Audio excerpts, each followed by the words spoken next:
Olá, amigos do LAC Concursos, estamos aqui para mais uma aula de Geografia, professor Marcelo com vocês, certo? Gente, Geografia do Brasil, todo mundo se lembra, aspectos demográficos, migração interna, agora imigração estrangeira. Agora nós temos que falar dos estrangeiros, que nós não falamos, a gente só falou do pessoal interno aqui no Brasil, e vocês se lembram que nas emendas que eu recebi do professor Luiz, eu tenho lá migrações e movimentos populacionais.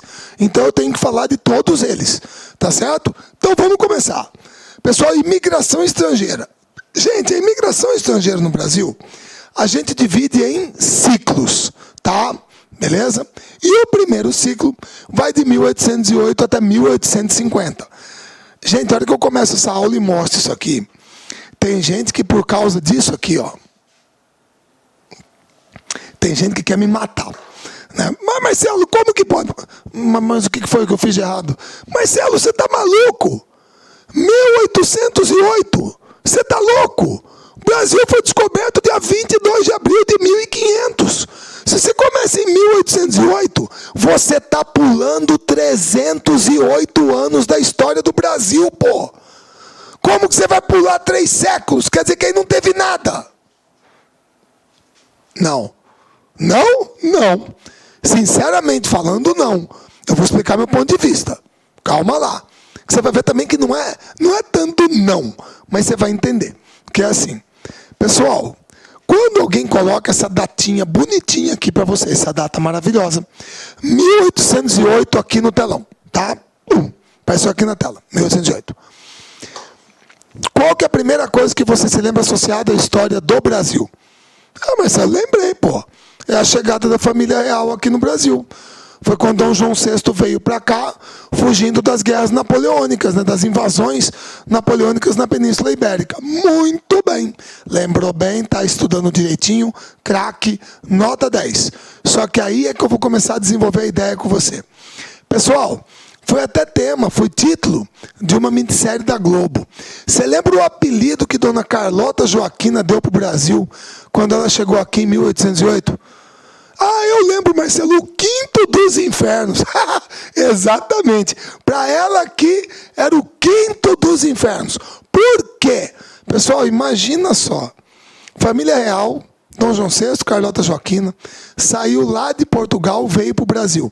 Beleza, chegou aqui no Brasil. Gente, clima tropical, quente. De repente o Rio de Janeiro, as ruas sem calçamento, tá? Escravos, índios, de repente andando seminu, certo?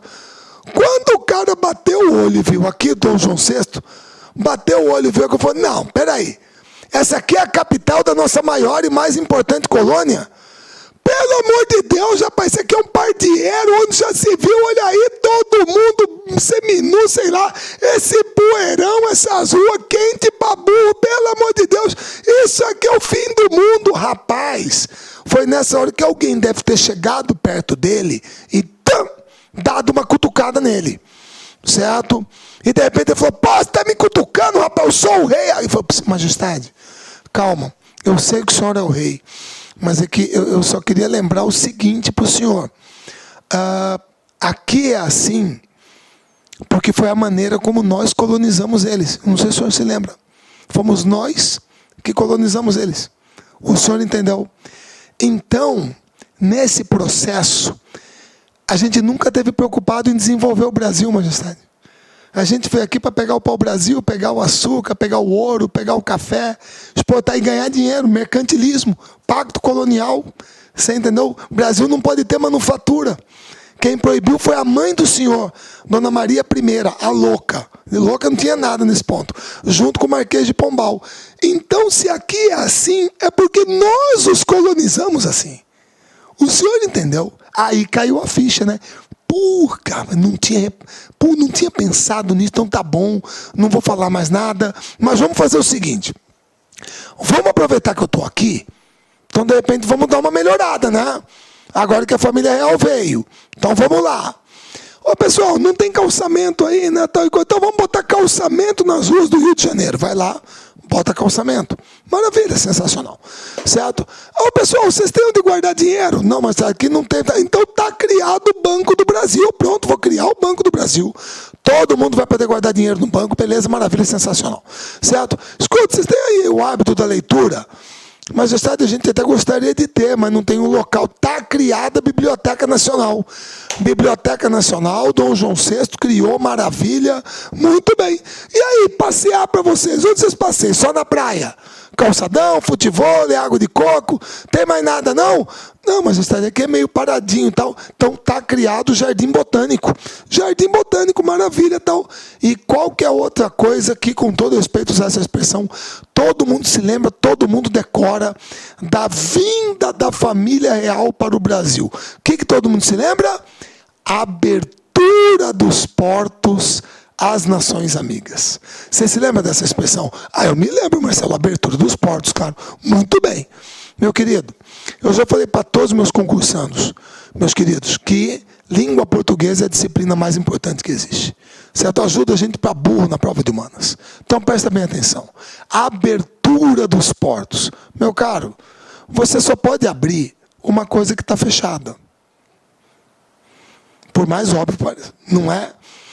Pô, Marcelo, é claro que sim. Então fala para mim, como é que ia entrar imigrante no Brasil antes de 1808 se os portos eram fechados? Pessoal, no Brasil colônia, as nossas experiências com estrangeiros foram traumáticas. Marcelo, traumáticas? Traumáticas! França equinocial no Maranhão. Teve invasão francesa no Maranhão. França Antártica no Rio de Janeiro. Teve invasão francesa no Rio de Janeiro. Invasão holandesa no Nordeste. E aí? Nós tivemos que quebrar o pau para expulsar os caras, pô. Eu mostrei na aula de migrações internas para vocês a Batalha dos Guararapes lá em Pernambuco. Poxa! Você entendeu? Então, se aqui era colônia de Portugal, como que Portugal ia deixar entrar estrangeiro? Claro que não vai entrar. Então, meu querido, presta bem atenção.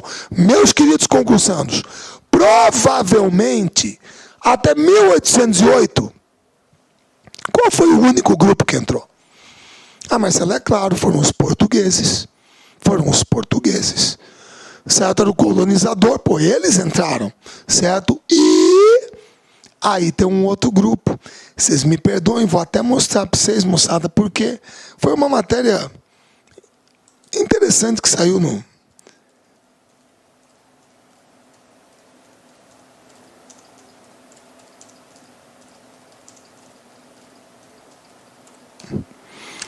O pessoal fez essa pesquisa aqui, ó, no Diário do Centro do Mundo, né? E aí me perdoem, né? Do Paulo Moreira Leite, né? Aqui, ó. Essa aqui era a figura do navio, né? E aí o pessoal foi pesquisar. O pessoal foi pesquisar, tá? Tá aqui o Wilson Prudente, beleza? Relator da Comissão da Verdade da Escravidão Negra na OAB no Rio de Janeiro, certo? E Daniel Domingos da Silva, equipe responsável pela pesquisa, tá? Então, olha o nome dos navios. Amável Donzela. Trouxe 3.838, 298 morreram na travessia, certo? Beleza? 11 viagens realizadas, tá? O outro, Boa Intenção, certo? 845 escravos, 76 morreram na viagem. Brinquedo dos Meninos, 3.179, 220 morreram. Certo? Caridade, 6.263 escravos, 392 morreram. Feliz Destino, putz, ironia, né, cara? 1.139, 104 morreram. Esses eram os nomes de alguns navios negreiros que vinham para o Brasil. A quantidade de escravos transportados, quantos morreram, certo? O número de viagens realizadas, tempo médio de travessia, tá? Pô, moçada, é claro que a população afrodescendente tem que ser considerada imigrante. Claro que é. Só que a gente tem que ser bem claro que é uma migração forçada, compulsória. Não adianta, gente. Não adianta. Eu nunca ouvi falar de navio alemãozeiro. Eu nunca ouvi falar de navio japoneseiro. Navio italianeiro. O navio é negreiro. Tá? Então não tem como. Ela foi lá na África, entrou na tribo lá, sei lá, na aldeia, corrente no pescoço, no pulso, tornozelo, arrasta para dentro do navio e manda. Ninguém perguntou se o cara queria vir. Claro que quando a gente trabalha em imigração, a gente sempre trabalha com aquela ideia de uma coisa o que é espontânea. A pessoa veio porque quis. Mas é claro que a população afro, certo, descendente, os afrodescendentes, são descendentes de um grupo humano que veio para cá de maneira forçada. Certo? Tá ok? É o caso da população negra no Brasil. Tá joia? Então é um grupo que também entra nesse período. Claro que entra. Só que não é uma coisa espontânea. Ninguém perguntou se eles queriam vir. Certo? Então é por isso que nós vamos começar em 1808. E vamos até 1850. E o que vai acontecer nesse período? Pequeno fluxo migratório. Apesar dos incentivos governamentais que existiam para a imigração. Ah, Marcelo, quer dizer que o governo brasileiro incentivava? Claro! Claro! Escrevia cartas, mandava embaixadores, representantes na Europa para incentivar a imigração. Depois vem aquela ideia do branqueamento da população brasileira, né? Para haver uma miscigenação maior com o europeu. Tá? Mas nessa época, ninguém queria vir para o Brasil, gente. Olha aqui, ó. Presta bem atenção. Aqui, 1808, 1850. Olha isso aqui. No gráfico. Ninguém vinha. Certo? E por que ninguém vinha? Porque o Brasil era uma porcaria? Porque o Brasil era ruim, era feio? Meu caro, se nós já estudamos lá atrás nas migrações internas, que você tem fatores atrativos e repulsivos, e o principal fator motivador é o socioeconômico, melhorar de vida, uma nova oportunidade, beleza. Como é que você vai migrar para um país onde a mão de obra é escrava? Tem um cara que trabalha de graça. Como é que você vai concorrer com ele? Não vai dar. Então, claro que o fluxo foi muito pequeno, apesar dos incentivos que existiam. Agora, para não falar que não veio ninguém, em 1818, suíços alemães fundaram Nova Friburgo, no Rio de Janeiro. Quer dizer, a região onde fica Nova Friburgo. Certo? A mais fria do Rio de Janeiro. Tá? Beleza? E em 1824, os alemães, São Leopoldo, no Rio Grande do Sul. Certo? Beleza? Então, esses grupos aqui vieram. Claro que não foram só eles, mas eu estou pegando como exemplo. Mas foram muito poucos. Certo? Beleza? Muito bem. Então, nesse primeiro fluxo, nesse primeiro ciclo, perdão, não veio muita gente. Agora, o que fez a coisa mudar aqui? 1850, 1930. Período de maior fluxo imigratório da história do Brasil. Certo, meu querido? Presta bem atenção. 1850, 1930. Olha aqui, ó. Pau, pau, pau. Parece que o cara teve uma taquicardia aqui, ó. Ó, como que o ciclo foi lá para cima? Por quê? Quais as razões dessa mudança de comportamento? Gente, é uma coisa óbvia, pô. Certo? Primeiro, leis abolicionistas. Eu começo em 1850 com a Lei Eusébio de Queiroz, que proíbe o tráfico negreiro. Depois eu venho com a Lei do Ventre Livre. Depois eu venho com a Lei do Sexagenário. E, finalmente, eu coroo, em 13 de maio de 1888, com a Lei Áurea, a abolição da escravatura. Olha o que vai acontecer. Aqui, ó. Olha o pico com a Lei Áurea. Lá em cima. Aí todo mundo vai olhar para o Brasil e vai falar: ei, vocês lembram daquele país, o Brasil, que a gente queria ir para lá, mas a mão de obra era escrava? Ah, lembro. O que aconteceu? Acabou. Agora a mão de obra é assalariada. É uma relação capitalista. Pô, beleza, vamos para lá. E a turma veio. Certo? Joia? Segundo, expansão da cafeicultura. Vou dar uma referência, moçada. Sempre é bom, não custa nada. Né? Hoje já parece uma coisa tão antiga, né, rapaz? E de certa maneira é mesmo, né? Já tem um certo tempo. Aí, ó. Quem que não se lembra? O par romântico, Ana Paula Arósio, Tiago Lacerda. Antônio Fagundes era o fazendeiro. Raul Cortez era o banqueiro. Já botaram uma palavra italiana no meio, nostra. Certo? E olha o que tem lá no fundo. Marcelo Cafezal. Eu lembro da novela, Antônio Fagundes era o dono da fazenda de café. Certo? Então é claro que a expansão da cafeicultura demandava o quê? Mais mão de obra. O pessoal veio. Certo? Que mais? Problemas políticos na Europa. Problemas políticos na Europa. Entre eles, a Primeira Guerra Mundial. Você pode ver que na Primeira Guerra Mundial, aqui, ó, dá um pico aqui, ó. Pimba. Certo? Beleza? Depois que ao longo da guerra, a coisa cai, claro, porque ficava mais difícil sair durante a guerra. Mas antes dela, a turma veio. Tá ok? Mas são problemas políticos na Europa, você poderia ser mais preciso? Vamos pegar um exemplo aqui, ó. Pessoal.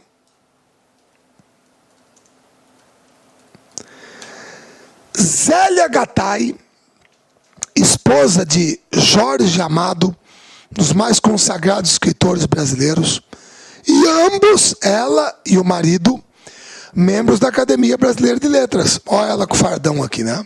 Certo? Agora, por que será que esta senhora escreveu um livro chamado Anarquistas Graças a Deus? O que já é uma contradição, né? Os caras é anarquista, Deus. Pô, não vai, né? É ateu, né? Certo? Anarquistas, graças a Deus. Por quê? Bom, moça, é uma ironia, né? Mas, já sei, Marcelo, isso aqui é uma biografia.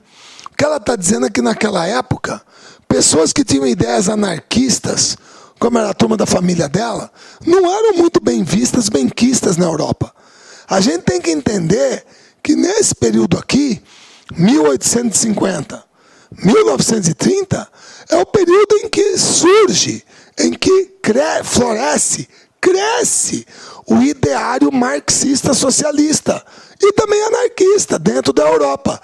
Então isso não era muito bem visto, certo? Então muita gente saiu devido a perseguições, pressões que sofria dentro da Europa, certo? Principalmente na Europa, beleza? Outra causa, o início da industrialização brasileira, certo? Pelo amor de Deus, gente, não é merchandising, mas, por favor, eu tenho que falar, né?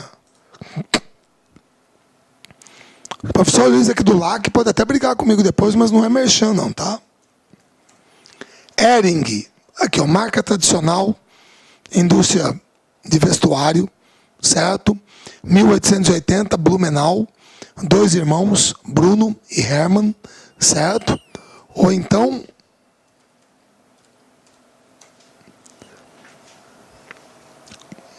o patriarca ainda está aí, Jorge Gerdau e Johann Peter, certo? Beleza? Tá ok? Gerdau, aço, todo mundo aqui já ouviu falar, tá? Ou então,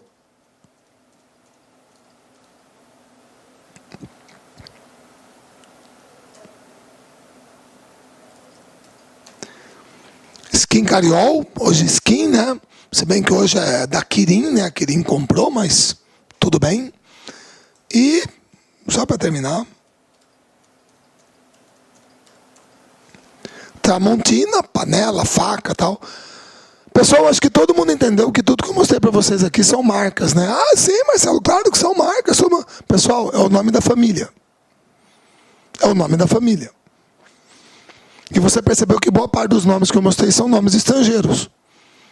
São nomes estrangeiros. Gente, o que os caras enxergaram no Brasil? O que essas pessoas enxergaram no Brasil? Uma oportunidade para ganhar dinheiro.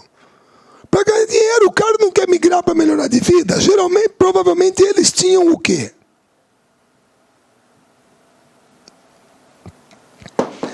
É assim que a gente chama, pessoal. Know-how. Saber como fazer. Eles sabiam como fazer. De repente, nós aqui no Brasil, não. Nós não sabíamos como fazer panela, como fazer faca, não sabíamos, uai. Eles sabiam. Então eles enxergaram no Brasil uma oportunidade para ganhar dinheiro. E vieram para cá. E aí você tem outros nomes como Balduco, Grendene, provavelmente é o nome da família. Certo? Vocês entenderam?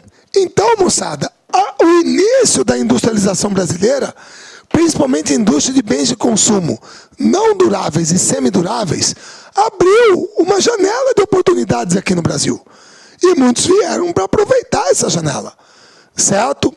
Beleza? Então é aí que você terá o período de maior fluxo imigratório da história do Brasil. Certo? Beleza? E aí nós entramos no terceiro ciclo. Marcelo, mas aqui está faltando uma data. Não. Pessoal, se eu coloco de 1930 e deixo em branco, significa o quê? Que é até hoje. Exatamente. Só que eu vou falar de uma coisa lá no finalzinho, mas vamos lá. O que acontece nesse terceiro ciclo? Diminuição da imigração e inversão do fluxo migratório. E por que isso vai acontecer? Vamos lá. Primeira coisa. Pessoal,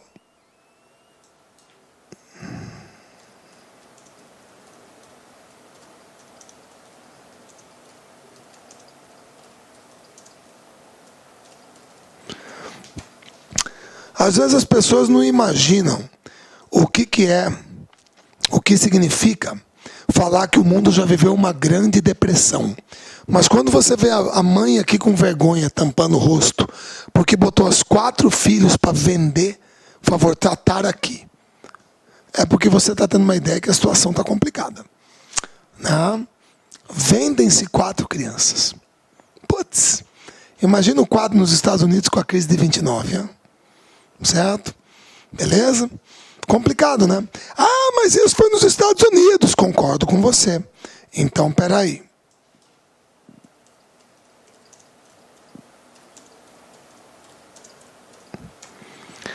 Pessoal, sinceramente falando, é uma cena muito, muito triste de se ver. Certo? Por quê? Porque nós temos que imaginar, moçada, que pessoas trabalharam com afinco para produzir tudo isso aqui. E agora o que a gente tem que fazer? Tacar fogo. Tacar fogo, não tem jeito. O mercado externo não está comprando nosso café, não tem para quem vender, o estoque é elevado, tem que tentar segurar o preço, taca fogo. Certo? Ou seja, crise da cafeicultura. A crise de 29 representa a crise da cafeicultura. E aí? Com a cafeicultura em crise, o que vai acontecer? Crise de 29. Olha a migração para onde que vai. Cai. Certo? Cai, ué. Tá ok? E aí aquela história. Pessoal, se já estava difícil para quem estava aqui dentro, como é que eu vou deixar mais gente entrar ainda? Então é aí... Moçada, é aí que nós vamos adotar. Eu não vou usar a palavra xenofobia, porque uma coisa tem que ficar muito claro. Xenofobia. Agora, infelizmente, estão aparecendo aí algumas pessoas que estão tomando umas atitudes que... Uma até eu vou mostrar aqui, mas vá lá. Xenofobia não. Mas a gente teve que barrar. Não é que o estrangeiro era indesejável. Só que a gente não aguentava receber todo mundo que queria vir. Então, o que nós tivemos que adotar em 1934? Uma lei de cotas. Cotas. 2%. Só poderia entrar no Brasil 2% do total daquele grupo que já estivesse dentro do Brasil. Ou seja, se até aquele momento, 1934, nós tivéssemos aqui no Brasil 500 mil italianos, por ano só 10 mil. 10 mil. 2%. O único grupo que ficou fora das cotas é aquela questão de país irmão, certo? Com os laços fraternos, portugueses. O único grupo fora da cota. Certo? O resto, todo mundo 2%. E outra... nós queremos engenheiro, médico, advogado. Não. Trabalhador braçal. Então tem preferência de gênero? Claro que tem. Sexo masculino. E outra, eu quero a ficha do cara. Exatamente, Marcelo. Não pode deixar entrar bandido, essas coisas. Tal. Tem nada a ver, meu querido. Eu quero a ficha política dele. A política. Eu quero saber se no país de origem ele era o quê? Sindicalista, se ele era afiliado a um partido comunista, socialista, militante político. Esse é o cara que a gente não quer no Brasil. Porque em 1935 teve a intentona comunista do Prestes, pô. 37 é o Estado Novo, é ditadura. Todo mundo se lembra o que o governo do Getúlio fez com a Olga, pô. A mulher do Prestes devolveu a mulher grávida para a Alemanha. Certo? Então eu quero a ficha do cara. Então era uma política de triagem. Cota. Certo? Aí, Segunda Guerra Mundial. Quem é que vai vir para o Brasil durante a Segunda Guerra? Como que o cara vai vir? Ah, Marcelo, mas na primeira veio. Meu querido, a Primeira Guerra tem uma diferença muito grande da Segunda. Fala para mim, na Primeira Guerra Mundial, um país conseguiu conquistar a Europa inteira? Não. Não. De repente você está se lembrando daquela cena estúpida daquele filme. A cena é estúpida, o filme é bonito. Aquele cavalo de guerra. Quando o cavalo está preso no arame farpado no meio da terra de ninguém. É uma das coisas mais estúpidas do mundo. A cada hora do dia, um saía da trincheira e ia de peito aberto para cima do outro. Aí, por incrível que pareça, o outro também fazia a mesma coisa. Esse é muito burro, muito estúpido. E aquela terra de ninguém lá, coalhada de cadáver. Quem que ia ganhar uma guerra desse jeito? Agora, na Segunda Guerra Mundial, alguém conseguiu conquistar tudo? Marcelo, inegavelmente, na Segunda Guerra, a Alemanha nazista conquistou praticamente a Europa inteira. Ela expandiu, claro que depois foi derrotada, mas como que você ia conseguir fugir da Europa com os nazistas tomando conta? Certo? E o Japão também, o Brasil estava em guerra com a Alemanha, Itália e Japão. Quem que ia vir para cá? Ninguém. Então, lá para baixo. Ah, e depois da guerra? Meu caro, perdão. Ditadura militar. Meu querido, pelo amor de Deus, é isso que não dá para entender. Você tem um argumento aqui, ó. Tá aqui. Deixa eu ver se eu entendi. Você vive num país em que você pode votar para presidente, você pode votar para governador, você pode votar para prefeito de capital, mas não é o meu caso aqui. Você pode escutar a música que você quiser na rádio, você pode ler jornal tranquilo, nenhuma notícia é censurada, a televisão não é censurada, você tem liberdade de ir e vir, liberdade de opinião, de expressão, liberdade de associação, liberdade de reunião, você tem direito a habeas corpus, você tem uma Constituição que é promulgada e não outorgada. Não, eu vou para o Brasil, lá que é bom, é uma ditadura, é lá que é bom. Está vendo? Esses estrangeiros, tudo um bando de tapado. Por que não vieram nessa época se era tão bom? Ó, para onde que foi a imigração? Ninguém veio, meu caro. Você acha que alguém ia querer vir para cá? Para com isso, claro que não. Certo? Então, durante a ditadura, lá para baixo. E depois, crise econômica década de 80 e 90, a famosa década perdida. Quem que não se lembra? Posso até falar isso depois, moçada, mas vamos lá. Com todo respeito a ele, mas fazer o quê, né? A imagem fica, né?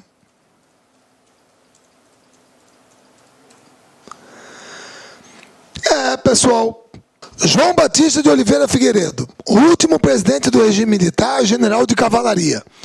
E ela não está a fim de apertar a mão dele. Criança, né? Mas fazer o quê? Ok? Fica a imagem, né? É bom lembrar, moçada, não sei se todo mundo se lembra, que o general Figueiredo infartou na presidência. Ele era fumante. A gente teve que levar ele para Cleveland para tratar ele lá, porque na época não fazia aquele negócio de safena, aquelas coisas aqui. Aí que ele foi tratado lá e voltou para o Brasil para terminar o mandato. E você lembra depois dele? Depois dele, você lembra? Sarney, Plano Cruzado 2, Plano Bresser, Plano Verão. Pô, Sarney, caramba. E aí, vocês até me perdoem, gente. Às vezes eu falo pro pessoal em sala, não é uma vontade minha com quem é novo, tá? Mas é assim.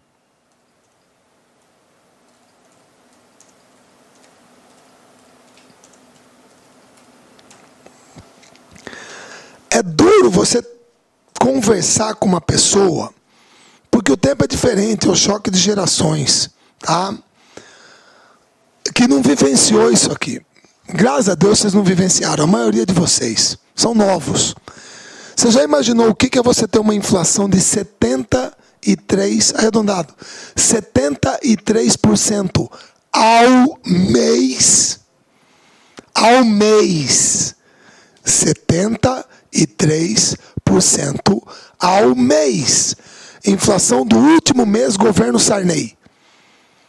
Certo? Responsável por essa inflação, com todo respeito a ele também, porque é de uma democracia, né? Responsável por essa inflação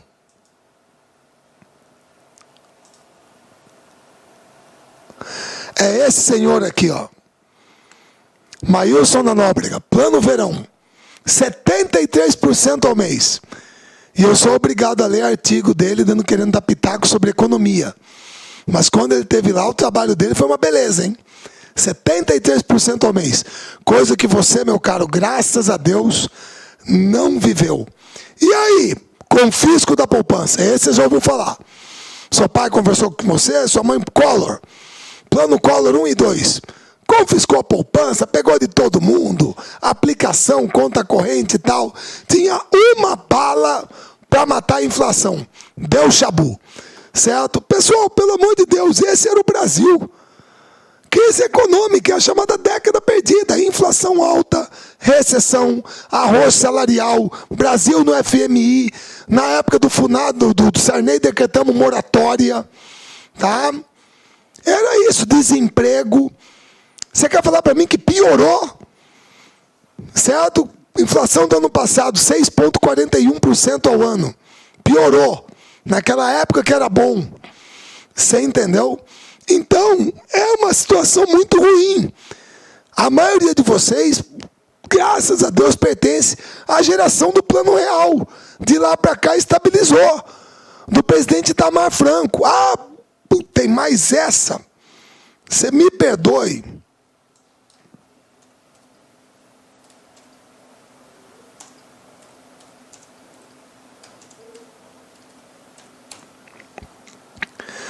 Pessoal, vocês estão vendo aqui a medida provisória número 434, de 27 de fevereiro de 1994. Tá? Presidência da República, Casa Civil, Subchefia de Assuntos Jurídicos, certo? Tem esse traço aqui que eu não sei porque que fica, né? Mas vamos lá. Aí você pode ler depois. Dispõe sobre o Programa de Estabilidade Econômica, Sistema Monetário Nacional, Unidade Real de Valor, URV. Vamos dar uma olhada aqui, ó. A palavrinha aqui, ó. Ela aparece várias vezes. Certo? Real. Que mais? Onde mais? Real. Tá aqui outra, aqui, ó. Real. Certo? Onde mais? Real.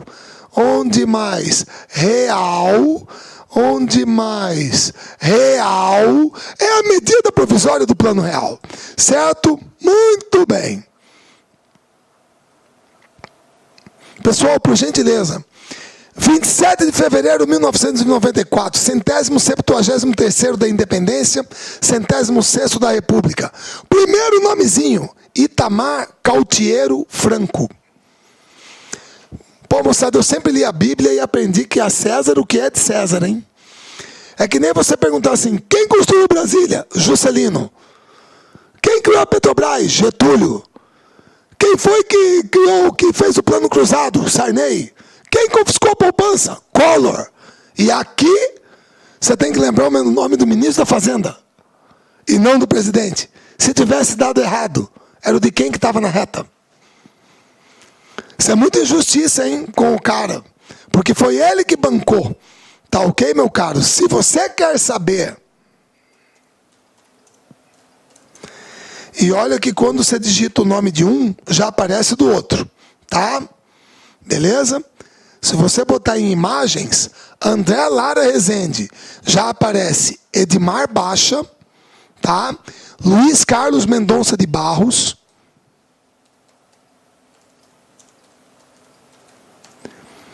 Pércio Arida, André Lara Rezende, Edmar Baixa, os caras estão aqui. Esses aqui são os pais do Plano Real. Esses caras aqui. Esses caras aqui são o quê? Economistas. Esses são. Certo? Beleza? E quem assinou o Plano Real? Presidente Itamar Franco. Ministro da Fazenda, Fernando Henrique Cardoso. O plano saiu da cabeça desses caras. E ganharam dinheiro com ele, hein?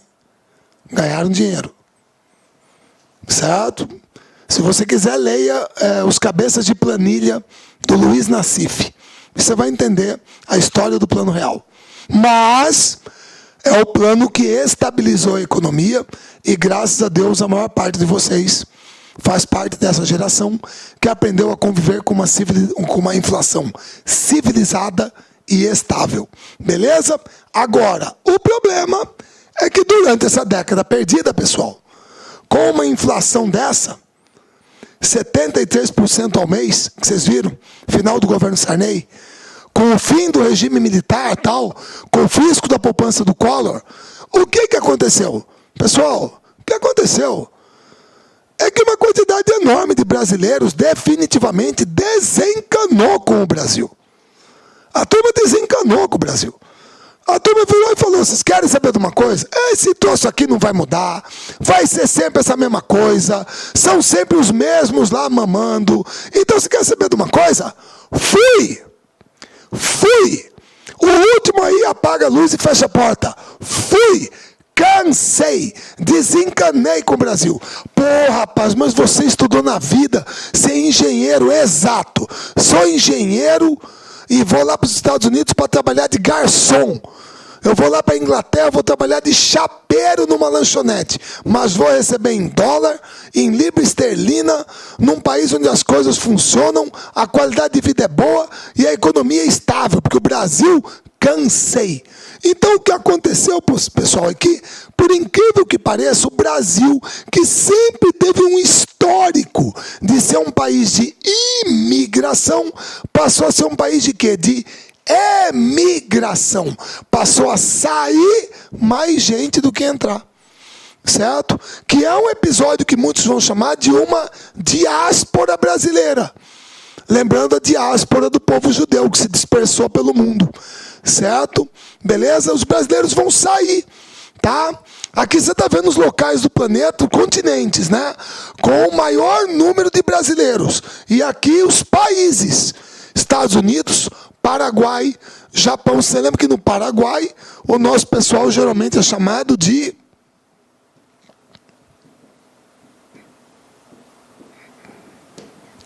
brasiguaio, né? Que é o brasileiro que mora no Paraguai, ou já é o filho de brasileiros que nasceu no Paraguai.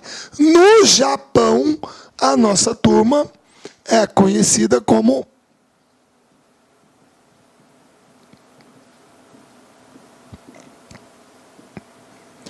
Dekasegi, certo? Que é o filho de japoneses nascido no Brasil, descendente de japoneses nascido no Brasil, que volta para o Japão para trabalhar. Beleza? Tudo bem? Aí Reino Unido, Portugal, Itália, Espanha, Alemanha, Argentina e França são os brasileiros dispersos pelo mundo. E aí nesse processo vai acontecer também um fenômeno muito triste para nós, mas que, né, você tem que entender a perspectiva. Dentro dessa chamada diáspora brasileira, aconteceu um fenômeno que a gente passou a denominar de fuga de cérebros. Uma fuga de cérebros. Gente muito bem qualificada resolveu sair do Brasil para buscar uma nova perspectiva. Eu coloquei aqui 2 casos para vocês. Um é do Marcelo Tsuji, que teve uma bolsa recusada pela Fundação de Apoio à Pesquisa do Estado de São Paulo, FAPESP, não sei se era para doutorado, mestrado, sei lá, beleza? O cara tinha 24 anos, um gêniozinho da matemática. A Universidade de Cambridge veio aqui, ó, puxou ele, foi embora, certo? O outro agora, mais recente, é o Arthur Ávila. O Arthur Ávila, 35 anos, é o primeiro latino-americano a ganhar a medalha Fields, que é o equivalente ao Prêmio Nobel de Matemática entregue lá na Coreia do Sul, certo? Só que ele é de nacionalidade francesa. Trabalha na França. É outro cara que saiu. Se você for lá na NASA, o que tem de brasileiro lá, quando aquele primeiro robô aquela sonda, acho que era Pathfinder, pousou em Marte, uma das músicas que tocou lá para acordar o robozinho foi Coisinha do Pai, Jorge Aragão. Tinha brasileiro dentro do projeto, certo? Gente altamente capacitada saiu. Então esse foi um momento muito ruim, né? Porque você tinha gente saindo do Brasil e gente muito qualificada, tá? Beleza? Agora, o que está acontecendo hoje? Porque vocês se lembram que eu coloquei para vocês que quando você não coloca nenhuma data aqui, é porque até hoje. Só que hoje está acontecendo uma coisa diferente. Nós vivemos esse momento da diáspora brasileira. O Brasil se tornou um país de emigração a partir das décadas de 80 e 90, principalmente com a crise econômica, com a década perdida, certo? Agora, hoje teve esse problema da fuga de cérebros. Hoje, o que está acontecendo? Aumentou o número de brasileiros retornando ao Brasil, principalmente devido às crises econômicas dos Estados Unidos em 2008, do mercado hipotecário, e da Europa em 2010, as crises das dívidas públicas dos países europeus, principalmente Grécia, Espanha, Portugal, Irlanda e Itália, que passaram a ser, a partir daí, pejorativamente chamado de pigs. Você lembra que com I só é porcos, né? Com 2 Is não tem essa palavra em inglês. Mas fica parecendo que o pessoal quer dizer isso para esses países que estão em crise. Então, esse problema da crise fez com que muitos brasileiros retornassem ao Brasil. E aumentou o número de imigrantes estrangeiros entrando no Brasil. E isso está acontecendo atualmente. Ou seja, crise força o retorno de 54 mil brasileiros do Japão, 17% de queda no número de imigrantes, certo? Em 5 anos, pelo menos 300 mil brasileiros que viviam no exterior retornaram ao Brasil.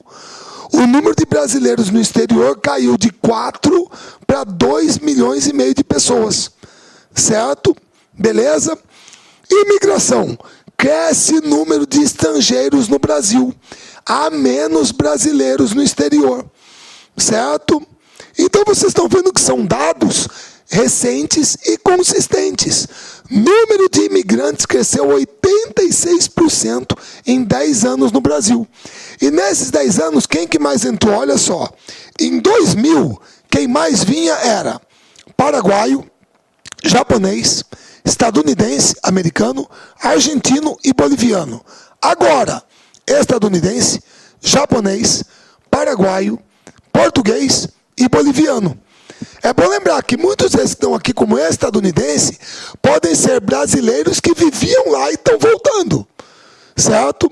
Beleza? Comunidades com maior número de estrangeiros. Em dezembro de 2011, portugueses, japoneses, italianos, bolivianos e espanhóis. Imigrantes recentes. E aqui o perfil de cada um deles.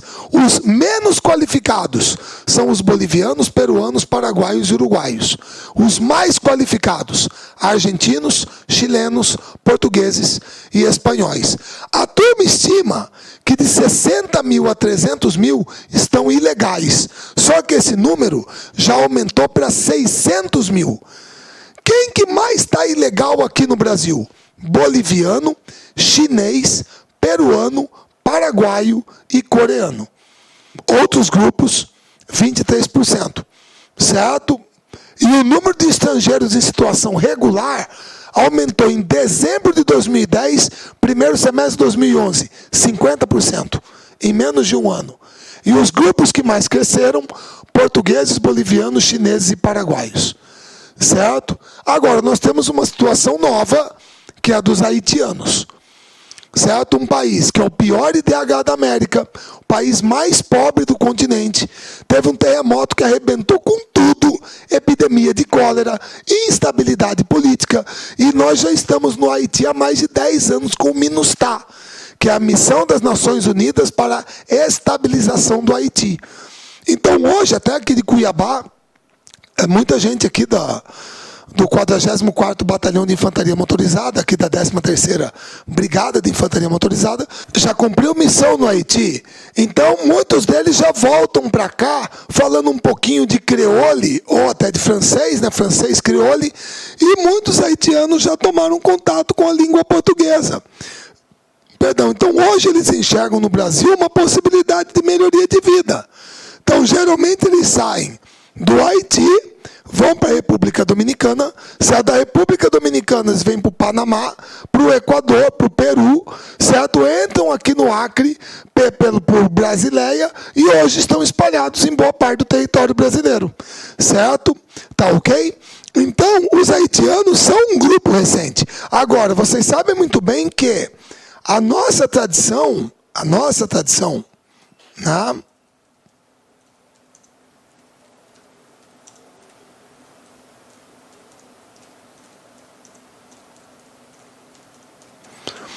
Como eu falei lá atrás, a nossa tradição nunca foi no sentido de expulsar alguém, certo? De discriminar alguém, adotar uma política xenófoba.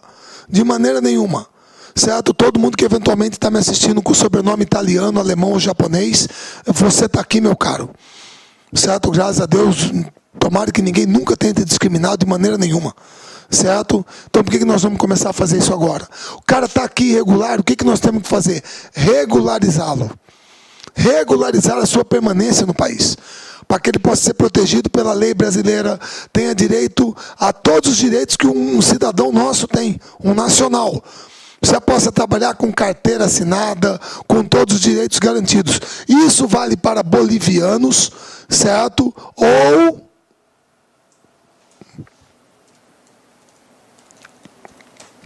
haitianos, ou qualquer outro grupo que escolha o Brasil como a sua segunda pátria. Se ele veio para cá para trabalhar, para buscar a felicidade, poxa, seja bem-vindo. Seja bem-vindo. Se é algo que ele busca aqui, por que nós vamos discriminá-lo? Então, nos últimos tempos, isso tem mudado o perfil da imigração estrangeira no Brasil. Por quê? Porque eu estou falando muito de haitianos, paraguaios, bolivianos, peruanos. E, historicamente, no Brasil, esses foram os principais grupos que entraram no país. Esses são os principais grupos imigrantes na história do Brasil. Na história. Quais são? Primeiro, os portugueses. O elemento colonizador. Certo? Que se fixou principalmente no litoral, certo? Onde você tem a maior parte da colônia portuguesa no Brasil. É aquela coisa até, faz parte já da cultura, né, da história do Rio de Janeiro. O cara é dono de padaria, dono de boteco, torcedor do Vasco da Gama, o cara é português, pô. Se for para São Paulo, é torcedor da Portuguesa de Esportes. O hospital é beneficência portuguesa. Tá? Se for para Santos, é Portuguesa Santista. E por aí vai. Certo? Beleza? Os italianos são o segundo maior grupo que veio para o Brasil. Só que aí existem dois caminhos distintos. Quais são? Um grupo é o que foi para São Paulo, principalmente para o Sudeste, principalmente São Paulo. Você pode ir depois norte do Paraná. É a turma do café, que foi para o café e, posteriormente, êxodo rural, migrou para os centros urbanos. E aí você tem hoje em São Paulo bairros como Moca, Bexiga, Brás, que são típicos bairros italianos, que é a colônia torcedora da Sociedade Esportiva Palmeiras. Certo? Beleza? O outro grupo de italianos se dirigiu mais para o sul. E como você sabe, no sul não é café. Sul é o sistema de colonato, pequena propriedade e trabalho familiar. É diferente, não é igual ao café. Certo? Você pode ter depois também o êxodo rural, o pessoal pode ter migrado para os centros urbanos, mas café no Sudeste. Certo? O Sul é colonato, pequena propriedade de trabalho familiar. O terceiro grupo, isso até causa um certo espanto, mas a gente tem que entender que a Península Ibérica, então está dentro de um mesmo contexto, são os espanhóis. É o terceiro maior grupo imigrante da história do Brasil, que também estão mais concentrados no litoral e no sudeste do Brasil, certo? O quarto grupo são os japoneses. Os japoneses tiveram o mesmo destino dos italianos. Oeste paulista, café, norte do Paraná, Mato Grosso do Sul. Cidades como Tupã, Assis, Marília, Bastos, Londrina, certo? Campo Grande. Tem uma colônia japonesa muito forte. Eles estão dispersos, você pode falar, pelo Brasil inteiro, mas essas áreas concentram mais. E também a migração para os centros urbanos, o bairro da Liberdade, em São Paulo, que é um típico bairro da colônia japonesa, certo? Beleza? E aí tem uma coisinha só que é interessante, que é o pessoal japonês, essa aí é uma coisa que, até desculpa falar assim, poucos às vezes ficam sabendo, que é a forte colonização japonesa que existe no Vale Médio do Rio Amazonas, lá para a região do Pará, Tomé-Açu, lá no Pará, que é um pessoal que veio para o Brasil e fez um caminho inverso daquele da borracha. Eu falei para vocês que no ciclo da borracha, os ingleses pegaram mudas da seringueira e levaram para o Sudeste Asiático. Nessa imigração japonesa, eles trouxeram mudas de pimenta do reino aqui para o Brasil e foram buscar um local com clima parecido, clima equatorial, é ali na Amazônia, no Vale Médio do Rio Amazonas.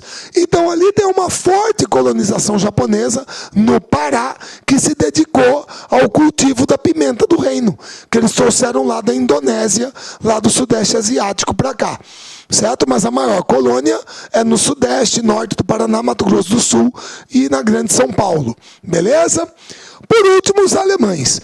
Os alemães estão majoritariamente no sul do Brasil. No sul. E aí é o mesmo esquema dos italianos. Pequena propriedade, colonato, trabalho familiar e a migração hoje para os centros urbanos.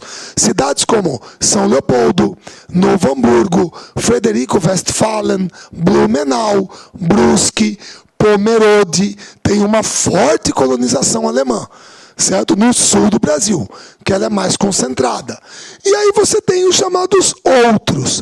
Dentro desses outros, eu destaco dois grupos. Os árabes sírio-libaneses. Certo? Que eu acho que estão dispersos pelo Brasil inteiro, embora com maior concentração no Sudeste, especificamente em São Paulo. É só você procurar no Brasil, em qualquer lugar, um clube Monte Líbano, que provavelmente ali você tem uma colônia árabe sírio-libanesa mais forte, certo? Mais presente. Beleza? Tá ok? E o outro grupo são os eslavos. Quando você conhece uma pessoa e essa pessoa tem um sobrenome tipo Petrenko, Borakzinski, Svanievski, Minikovski, Sliesarenko, ou o cara é russo, ou é ucraniano, ou é polonês. O cara é eslavo, é europeu oriental. E a maior colônia fica no Paraná. Certo? O Paraná tem a maior colônia eslava do Brasil. Esses aqui são os maiores grupos imigrantes de toda a história do Brasil. De todos os tempos. Aquilo que eu estava falando antes para vocês são as tendências de hoje, que estão vindo mais chineses, haitianos, peruanos, bolivianos para o Brasil. E o Brasil voltou a ser, nesse momento, um país receptor de imigrantes. Certo? E eu mostrei também aquela tendência dos brasileiros retornando ao Brasil. Tá joia? Beleza? Moçada, imigração estrangeira, tranquilo, matamos a pau, sossegado, já falamos das migrações internas, agora falamos das externas, então, quadro demográfico está basicamente resolvido. Certo? Tudo bem? Gente, prazer estar aqui com vocês, nos encontramos numa próxima aula, um grande abraço e até lá. Clique like.